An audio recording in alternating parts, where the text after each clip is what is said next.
Mayor and Council meeting to order at 7:30 p.m. Our first item on the agenda is to approve the minutes of the Mayor and Council meeting of May 7th, 2018, and the budget workshop minutes of May 8th and May 15th, 2018. I'll move to approve the May 7th Mayor and Council meeting, the May 8th budget workshop.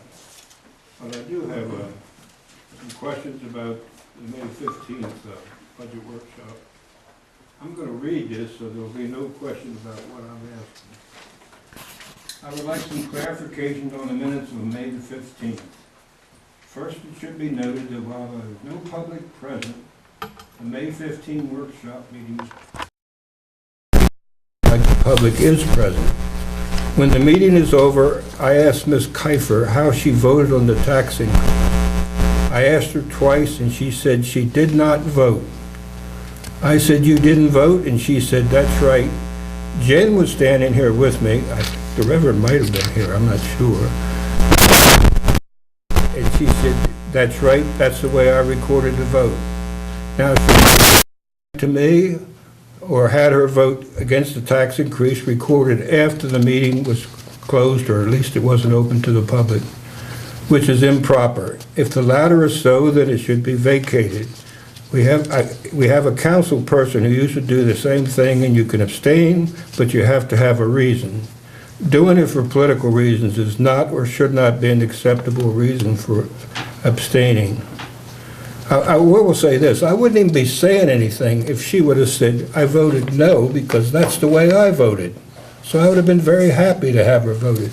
But she told me that she did not vote, and then apparently she changed her mind later, or whatever may be, but that's not a proper vote. I want to put the council on notice, when we have a motion come before us now, other than paying the bills and the minutes, something that has some significance, I'm going to ask for a roll call vote. So we go down the list and everybody speaks right up and says whether they're for or for not. I mean, that's why we're here.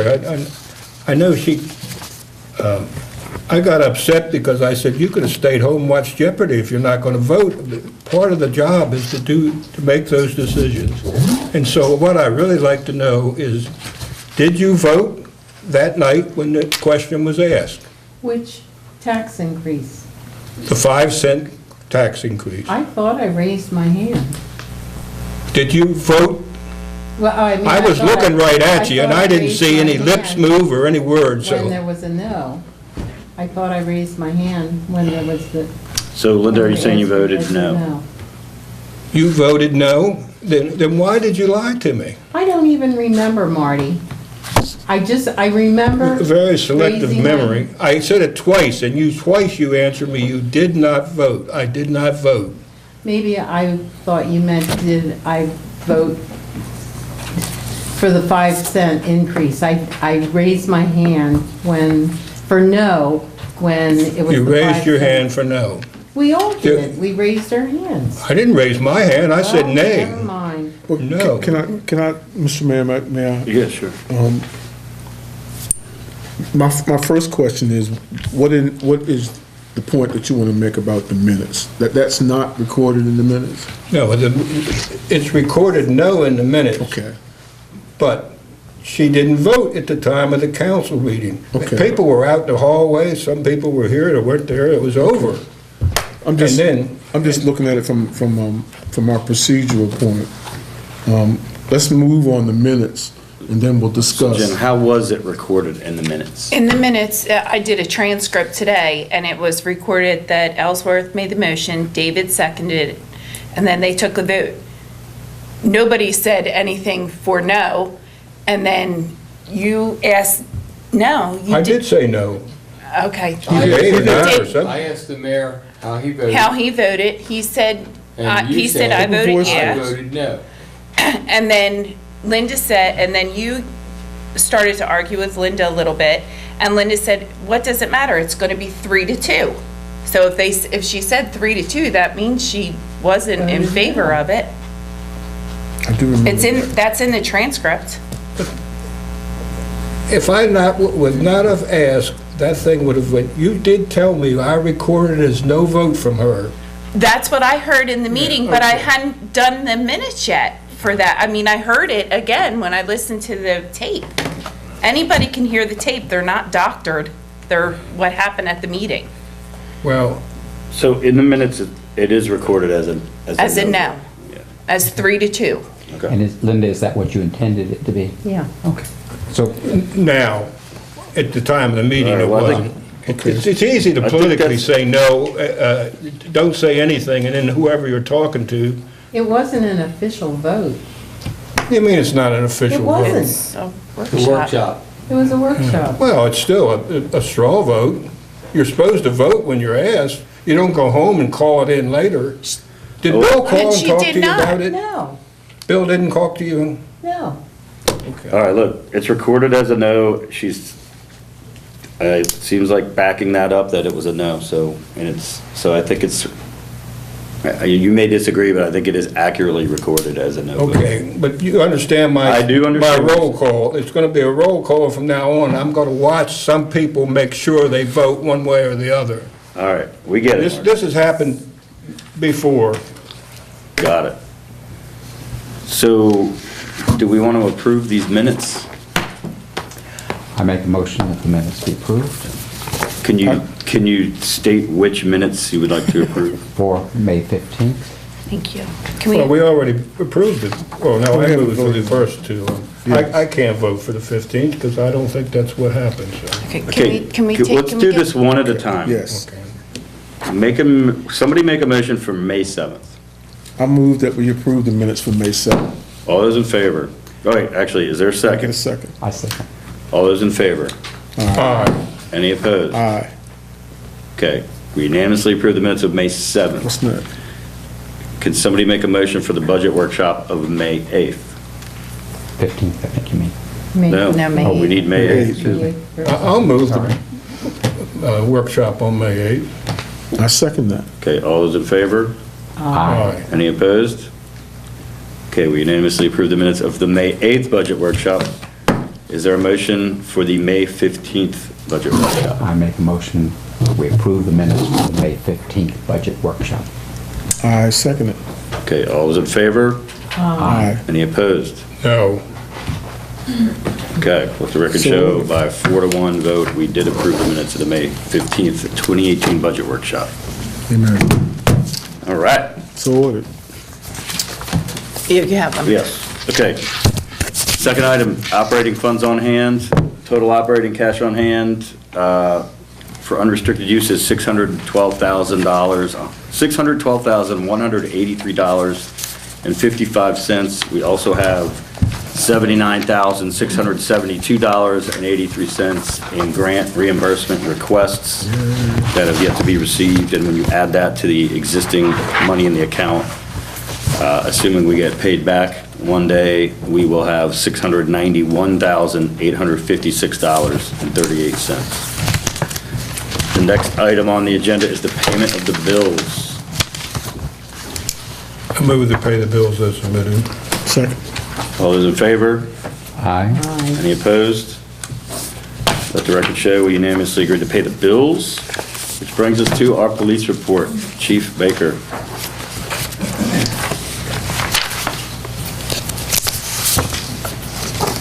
Good evening, Mayor and Council. I would like to report our monthly statistics for April 2018, and comments afterwards.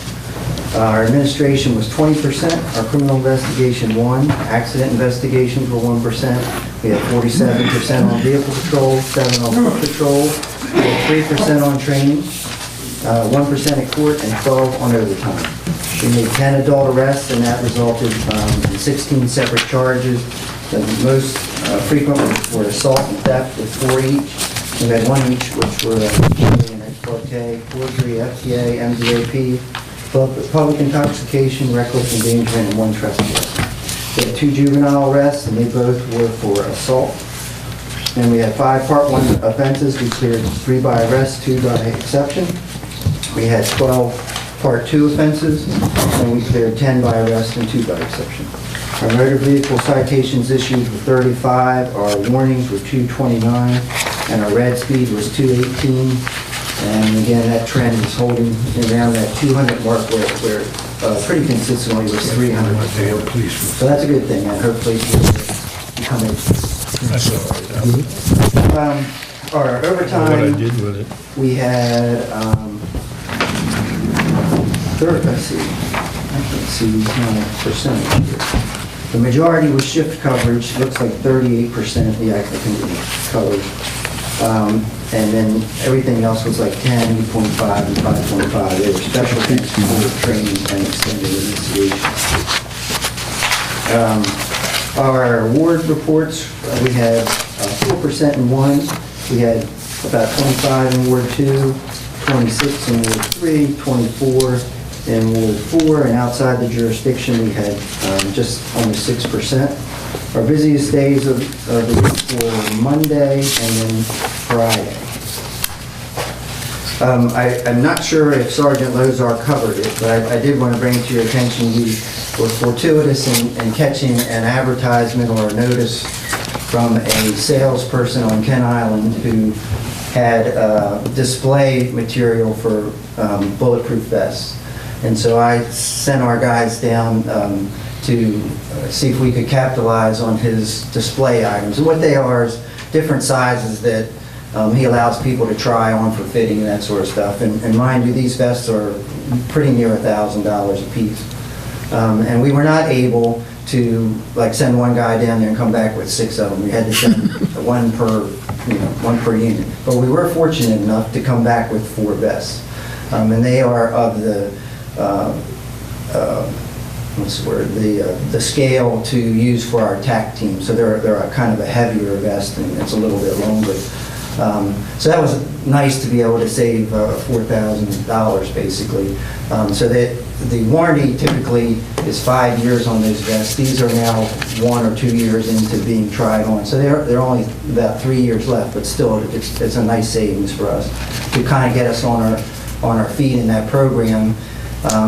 We just today are starting paperwork to apply for a grant. And so we're going to try and time it so when half of them are past their life, then we'll replace them, and then the next half and we'll replace them. So we're working on that. And then one other thing I would bring to your attention, I believe it was a month ago, Councilman Stetson asked about our gas purchases and suggested that we consider Royal Farms. If you're aware, as a citizen, you get that 10 cents off on a gallon or whatever it is. And so I found that our cards that we presently have are already accepted at Royal Farms. So that was good that we didn't have to do a corporate thing or whatever. And the manager advised us that the incentives that they provide to us, which are a couple to include no credit card fee and a discount on the gas and everything, will actually exceed what the public is being offered. So after that, we are now primarily, except for some circumstance, we are primarily getting our gas there. So we hope that'll forward some savings to us. Okay? Thank you. Okay. What was the percentage that he gave you off on it? How much? I think it was 1 or 2% off the purchase, and then the corporate card system itself was a significant amount. So it ended up, if you figured it out, it was more than the public is offered. So again, hopefully that'll add it. Well, I know it will. At the end of the year, I don't know off the top of my head how many gallons of fuel we use, but it's a lot. So every penny counts. All right, thank you. All right. That brings us to the town manager's report. Okay, Mayor, thank you. The first thing I want to do is introduce the budget for this year. As you know from the previous discussion, we had 3 preliminary budget workshops. It's been a tough year for trying to match revenues with expenses. The budget ordinance is 2-2018, and basically it's a 1-sentence cover letter. This ordinance 2018 having been introduced on May 21st can be adopted on June 4th, 2018, and would then become effective on June 24th. Budget year begins July 1st. Council has a copy of this, and this isn't really the public hearing. That would be June 4th. We have a hearing on this. But I do want to say a few things. We did a little research today on tax rates, and unfortunately this budget has been balanced by an anticipated rate of 5 cents in our taxes. Went and researched back to 1991, and we have not had, our last thing that we did really have in 2006 was a 1 cent decrease. We sat through our workshops and dealt with 1 cent, and 2 cent, 3 cent, and 4 cent, and 5 cents. And we had hoped, so my tax rate study, which shows almost no change since 1991, also showed the tax differential, or the tax in they call it a grant in aid when the county gave it. We had asked them, and actually last year and again this year, to consider that our public safety department is a $1.8 million budget, and our public works budget is a $1.2 million budget. These are things that the county doesn't have to pay, but I'm reading. We were told by the county that it didn't look very good for us this year, that we're, quote, on their radar. I don't know what that means, especially if they're not elected. Anyway, to get back what I'm saying, this is the first increase that we've had since the decrease that we passed in 2006, and it's absolutely necessary. We started our budget with no capital improvement whatsoever. We have streets that need work. It's been a main concern of us. I think we tightened our belts through the Great Recession, and we kept them tightened, and we really hoped for an increase in the assessable base, which really hasn't gelled yet. I gave the council a chart that shows almost a flat line in the assessable base that goes back to maybe 2010 or 2008.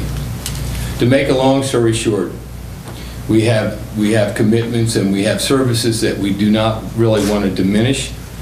Our revenues are predicted this year to be $6,053,131. A lot of that is grant money for the fine work that we're doing at the marina. The total expenses are $6,043,733. So it's a balanced budget. We have $150 in there for beginning of our street repair program. 150,000. 150, what did I say? $150.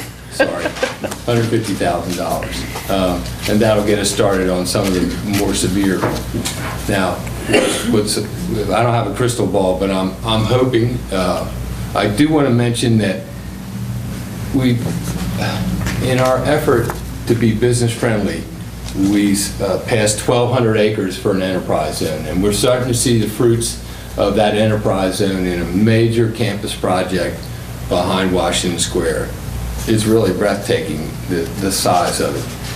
That won't really pay dividends as far as taxable base goes for a while, so there needs to be a little bit of patience. But I think the horizon looks good. I still think that the county should consider what they ceased in 2014, and you'll see they had done before, is either giving the money back to the Chestertown taxpayer or giving it to the town to use for the taxpayer, a tax differential or a grant and aid, whatever it is. I don't care which we do. I had hoped that they would have done that this year, that they would have given the Chestertown taxpayer a 5-cent discount on their county bill, which would make it understandable why you increased it. But anyway, it's not normal for us to raise them, but we wouldn't raise them unless we absolutely had to, and that's what's anticipated, and we'll be discussing it in detail on June 4th. I have touched on the fact that public safety is around 1.8. The public works is around 1.2, and administration is about 500,000 for all that we do. The second ordinance that I want to, are there any questions? The second ordinance, which is actually attached to the first ordinance, is the water and sewers. We anticipate raising the rate structure by about 9.4% this year. I'll read that ordinance pursuant to section C812 of the Chestertown Municipal Corporation Charter, section 163, 64.3 of the Waters and Sewers Ordinance for the town of Chestertown. The attached utilities rate schedule is proposed for adoption. This ordinance proposes a 9.4 rate increase to become effective July 1st. The rate schedule supersedes and replaces the previous one adopted 2014 as Section 16420. The rate schedule will become effective July 1st. Basic water and sewer tapping fees will remain at $4,000 each. We do not want to stop the pace of the improvements and infill in Chestertown. So I think when we have these hookups that we hope to have, the apartments or whatever are going to be built, we don't want to stifle that. So this ordinance having been introduced at the council meeting of May 21st, 2018, notification of contents having been published in the Kent News, it will be adopted on June 4th as well. If you look at that budget, you'll see that we had held off on any capital improvements, equipment or any of the things that Bob said he needs. We do fund a depreciation to an extent, which is good. That's our rainy day fund. So those are the things that we have to look out for the future, is our infrastructure, things we can't see. So that's really all I have to say. There'll be a lot, we can answer a lot more questions at our June 4th hearing. If you're interested, we can give out copies of this. I would like to fill in the capital improvements that Bob Sipes had wanted on the utilities budget. I think that would be important to make sure that the two things he asked for are filled in, so you can see what's there. Any questions from the council? Do we need any kind of motion or anything? Yep. No, this is the introduction. I don't think we do we, Jen? Not this evening. Just make June it. 4th. I think the most serious news is we have to raise taxes for the first time in decades. And I think this is a very interesting chart that Jen helped me do today. And I think anyone can see how conservative we've been, living within our means. But I think it was out of consideration for the plight that people were in for 10 years, from 2007 till 2017. And the real estate recovery is I think it's happening. Marty said that houses are selling faster in his district, so these are things we have to look forward to. That's it for my report. All right. Thank you, sir. Okay. The mayor's report, I will be brief. Basically, I had nominated Jeffrey Coomer to fill the vacancy on the HDC, which was a couple weeks ago. So tonight I would like to confirm his appointment. So I think I need a motion for that. I'd like to make the motion to confirm Mr. Coomer to the Historic District Commission. All right, there's a second. All those in favor? Aye. Any opposed? And then the second item, similarly, I had nominated James Bogdan to the Recreation Commission at the request of the chair of the Recreation Commission. So is there a motion to confirm the appointment of James Bogdan to the Recreation Commission? Was there a background check? Once we appoint him, then we do the background check because there's fees associated with that we'll pay. So, I make a motion that we confirm Mr. Bogdan for that position. Is there a second? Second. All those in favor? Aye. Any opposed? Okay. Let the record show we unanimously approve both Jeffrey Coomer to the HDC and James Bogdan to the Recreation Commission. they're their appointment letters. I guess the only other thing I'll say is in regards to work at the marina, hopefully most of you saw the press release. We've had some really pretty significant developments in the private donation sector. I've never launched a all-out public capital campaign to solicit private donations because I wanted to quietly approach people that I knew supported the project once we had better numbers in terms of what we had raised, what the bids had come in, and what we needed to raise. But as you hopefully saw, we've had several individuals step up to the plate in a major way, and including Michael Lawrence's gift of $100,000, who was really the first person to step up. That was funding that we used for phase one, the boardwalk that's done by the boat ramp. Including his donation, we are now at $770,000 in private either donations or pledges.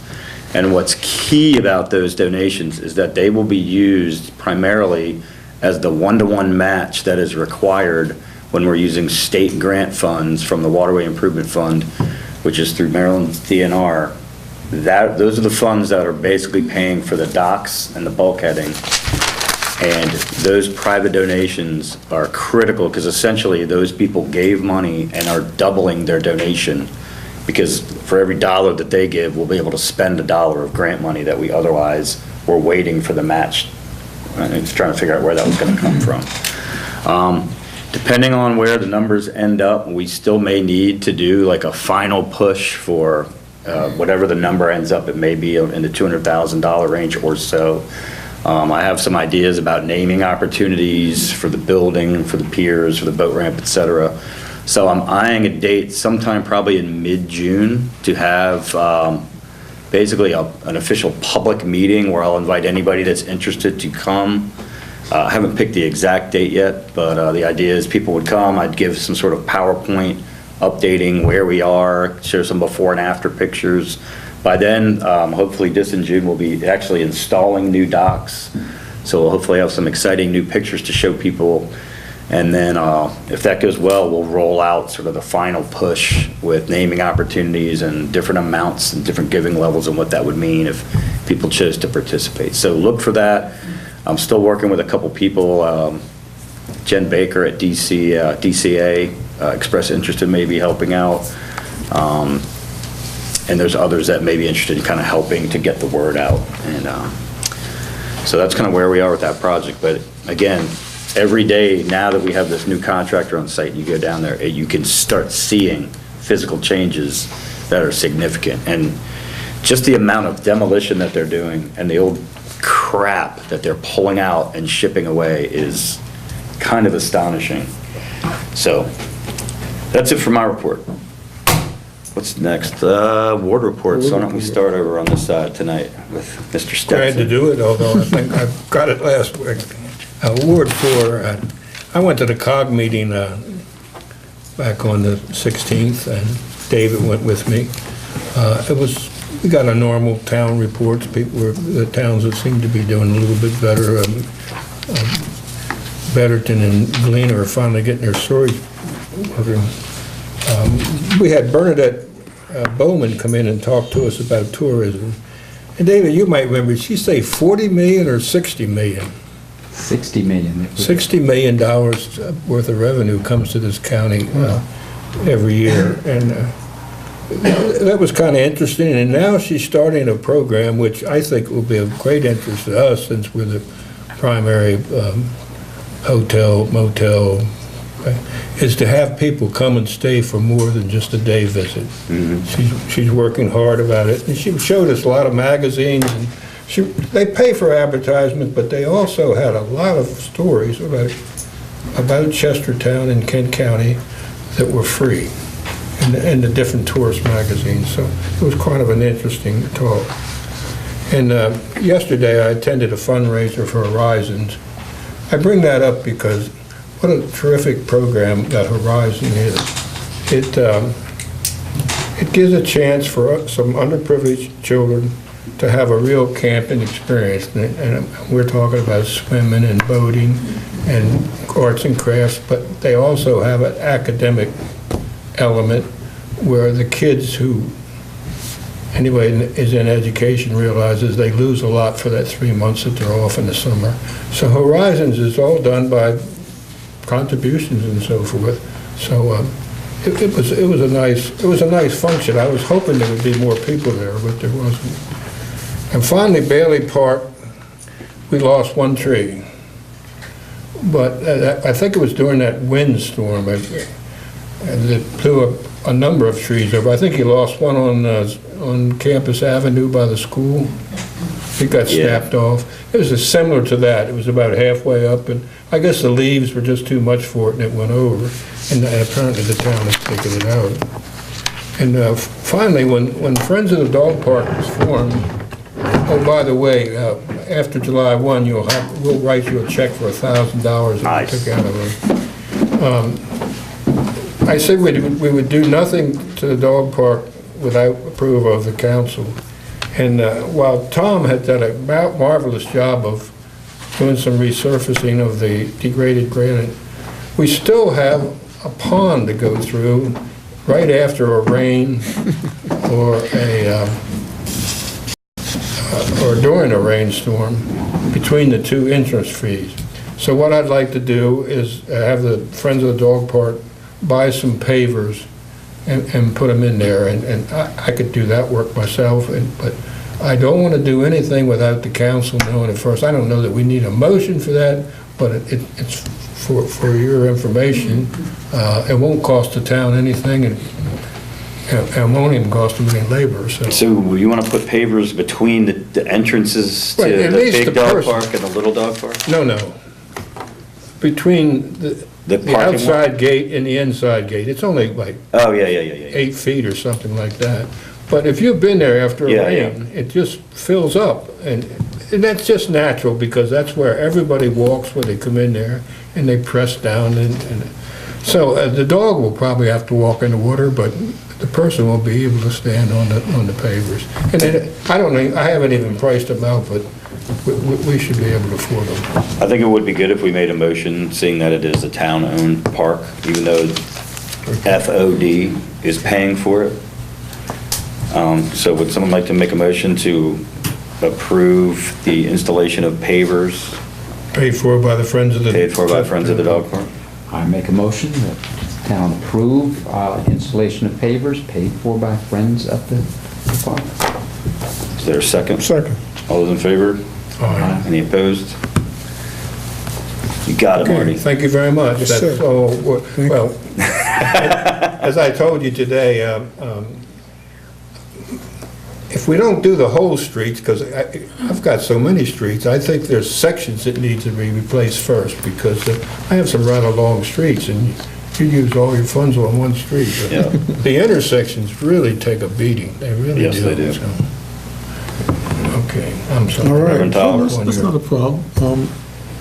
But this is the political season, and I'm being approached by a lot of the candidates about interests that are going on, within the town. So I had a conversation this week with congressional candidate Jesse Colvin, who's been through town quite a bit.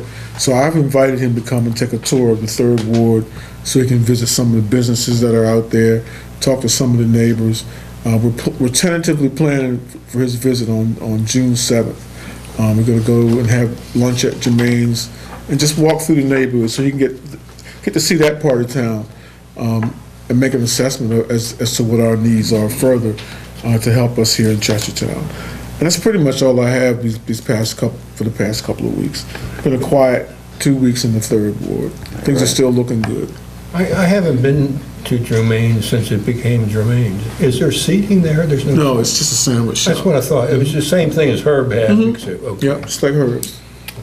Okay, Linda, big weekend for your ward coming up. Yes. Absolutely, and So totally. I'm expecting a big report. And great weather. I Yes, just hope the it weather's doesn't rain, believe me. We haven't been able to paint the streets yet because of the rain, but Tom Sappington, I've been in touch with him, so hopefully he'll clean the streets one evening this week, and we're planning on Thursday night if it doesn't rain. If not, I don't know what's gonna happen. The festival on Saturday is going to close at 4 instead of 5, and this is at the request of the town crew, because once they open the festival area, it's like a raceway down the streets, which is ridiculous. So Tom has asked for us to close at 4, which will give the street crew 3 hours to clean up and be out of downtown by 7. There's supposed to be 2 Clydesdales at the block party Saturday night. I read in the paper that they're going to be at Pips this week. I think it's Wednesday. They'll have one up there. They're going to Pips, and I know that one's going to be at the Bluebird Yeah. at 1:15. The Clydesdale? Yeah. I just don't know how he's going to fit in the bar. I mean, do you Yeah. think I know. he'll take a stool? Pool I don't know how they're going to work it. I think. I won't be there. I have to When is They're that? coming on the Wednesday. 21st. Bill, you're gonna make a note of And they'll be that. here until the 28th, and there'll be a meet and greet. They're supposed to be at the end of the parade. There's a meet and greet at Wilmer Park, because they can only keep the harnesses on for like 2 hours, because they weigh like 200 pounds. I was And, wondering about that, Linda. So, anyway, then on Sunday, there's a meet and greet at Worthmore, and the sign is up by People's Bank, and so that's Pips, Bluebird, and the meet and greet here and at Worthmore. If it rains, they don't come out in the rain, and this year, nobody's talking Tea Party, they're all talking horses, so it's just, I said, this is gonna be the saddest town in the country if it rains on Saturday, believe me, so. Not gonna happen. No, it's not Well, supposed it's not to. Just to be supposed clear, if I go to Pips, there will be a Clydesdale There's- at the liquor store. In the Kent News, I think it said from 11 to 11:45, there was an ad in the paper. And not- Peter, do you remember? It was Thursday's rides. paper. I guess they're trying to sell I saw Budweiser, something so on the it kinda- internet that kinda on makes sense. Saturday, they're gonna be at Dr. Wright's right after the parade.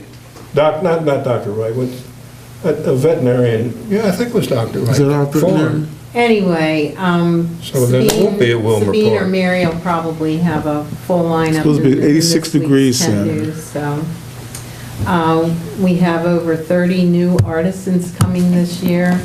We have the Chesapeake Blues, and there's another organization, Colonial, in the parade that, I don't know whether the Clydesdales are bringing them, to Chestertown this year, but we've had a lot of new, entries for the parade, and if we make it through this weekend, so. Yeah. It's big. Anyway, Friday night, starts Friday night.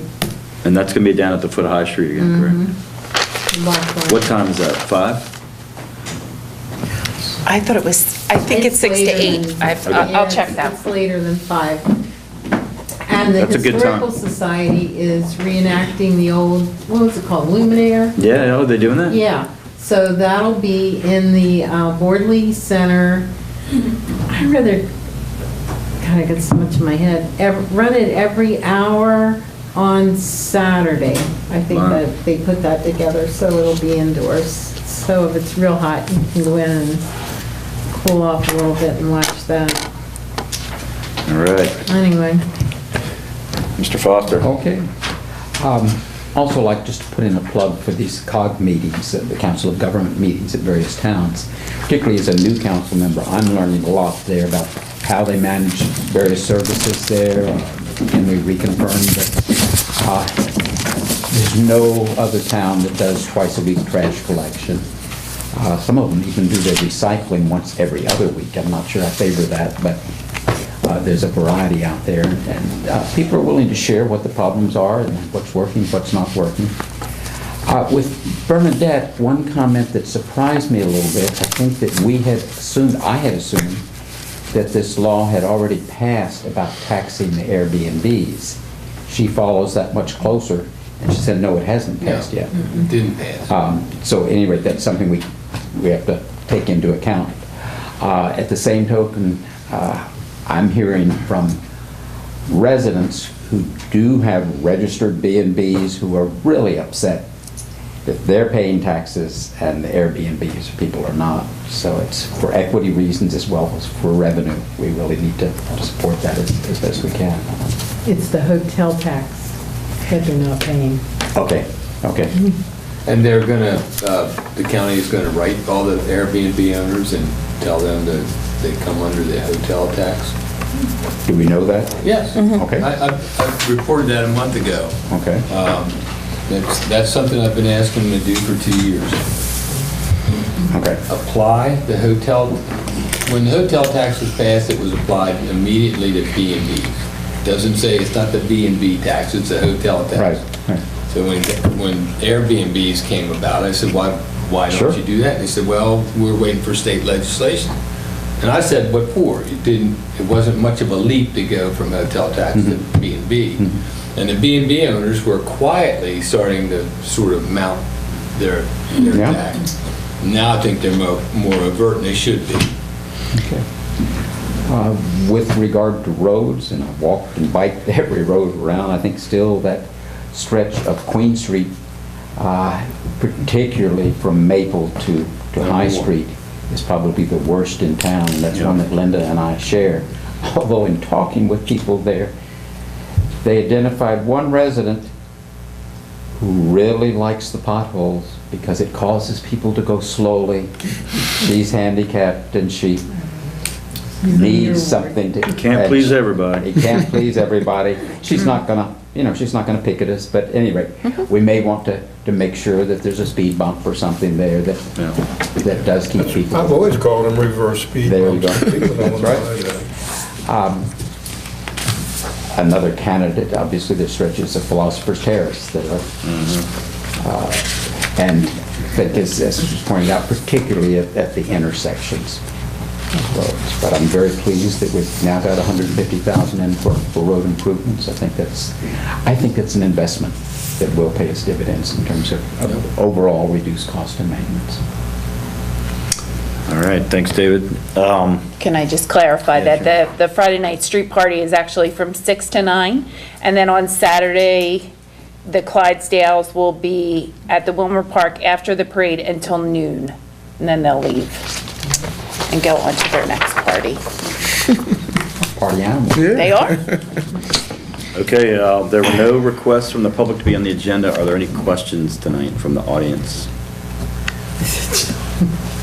Hi, I was here 2 weeks ago when we got a request for funding, and my assumption was there was going to be a decision rendered at this meeting, so I was curious what it is. I say no. There were more than one that we had to cut out on our way to today. This was, as you just heard earlier, this was probably the toughest budgeting year that I've sat through, and we actually cut a lot of our, what I would call discretionary spending, which were basically kind of like, almost like little grants, and we just can't afford to do that right now. We've had flat revenues for 10 years, and expenses ticking up every year for the last 10 years, and we had to make some hard decisions, and that was definitely one of them. I'd like to emphasize that nowhere in this, at least to my knowledge, when they were cuts, did anybody decide this was not a worthy organization? Oh, yeah, absolutely. It was a financial need of the town in each case.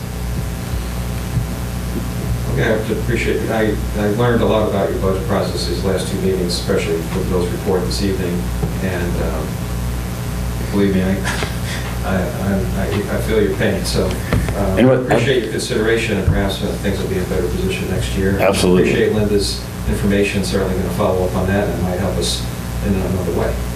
And I'd say another thing that's really tricky for us is when organizations come and ask us for funding for whatever reason. If we give funding to any other nonprofit, it sets a precedent for any other nonprofit to come use us as a funding mechanism for their organization. So it's kind of like a catch-22. I think what you guys are doing is awesome, but I think the Garfield would say what they're doing is awesome, and Sultana would say what we're doing is awesome. And so when we say yes to one, it just opens potentially this, it's not really a floodgate, but it's like a steady stream of, well, you funded so-and-so, can you fund us? And so it was one of those years where we just basically had to say no to a lot of worthy organizations, and yours is one of those, for sure. Well, I certainly understand the catch-22. Yep. And, the funding obviously goes directly to certain clients' needs. Sure. That are separate from what we can provide as an organization. We're not funded or our mission's not to deal with dental care. So it's kind of an ancillary but specific need that clients have. to their oral health that helps their mental health, that we have to find some ways of meeting that. So, Yep. but again, appreciate your consideration. Absolutely. We've had people that have been getting money for 20 years from the town. At least the county has. Yeah, it's disappointing that we had just regulars that we know do a great job in the community, like they call us. Horizons was one of them. At least 10 years. And there were legacies in that program of neighborhood children, little brothers and sisters, and through the same program really helped their lives out. So, The library, library, heartbreaking. 20 years anyway. But we don't think that's going to be forever. We just, this year is like the confluence of some factors that we thought would have totally recovered by now. So I'm very proud of the fact that we had this stream of 37 cents, but in a way, we might have hurt ourselves by not raising it a little bit before this. But it seemed like it was without conscience to do that, with everybody suffering so bad with the Great Recession. It was really, really hard on our community. Any other questions? All right, is there a motion to adjourn? I make a motion that we adjourn. Second. All those in favor? Aye. Any opposed? We're adjourned. See you all this weekend. I'm truly looking forward to it.